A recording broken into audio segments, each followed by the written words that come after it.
So here we have the Mini Cooper Clubman automatic on an 18 plate. I'm going to start off by showing you around the outside of the car, and then we'll hop in and run through some controls on the inside. But from the outside, you can see it's a 5-door car with alloy wheels. Let's start off inside the boot and then work our way around the rest of the car from there. So as we approach the back of the car, you'll see we have plenty of boot space. Along with that 60-40 split folding rear seat, should you wish to increase that space even further. Okay, so we're just going to work our way back around to the front of the car, and then we'll hop in and run through some controls on the inside. But now that we've done a full circle of it, you can see it's in excellent condition the whole way round.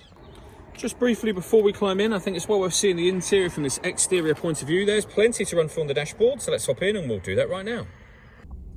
Okay, now that we're inside the car, we're going to start with the dials. On the left-hand side, we have the rev counter, we have the speedometer in the middle, and on the right-hand side, the fuel gauge. Also in the middle there, you can get the total mass of the car, which are 4,419. All of the information there is changeable by pressing the button on the end of the indicator stalk. For example, you can have a digital readout for the speedometer if you wish to, and you can see that being displayed now. If we back out to the steering wheel, on the left-hand side, we have cruise control and speed limiter. And on the right-hand side, we have stereo and phone controls, including voice activation. So you can hit that button, ask it to dial anyone in your contacts list, and it will do that for you without you having to take your phone from your bag or pocket.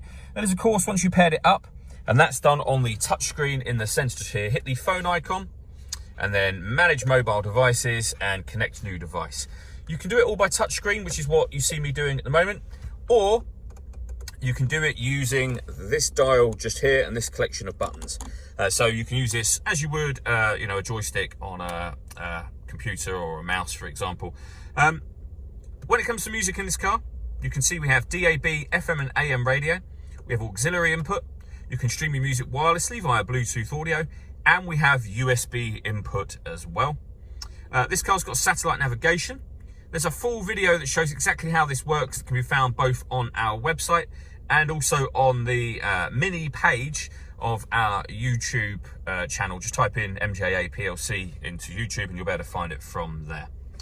Working our way down, we have the air conditioning. So you can determine where you'd like the air to be distributed, the fan speed, and then the temperature with this dial. When you're happy with those settings, this button turns the air conditioning, in this case, off or back on again.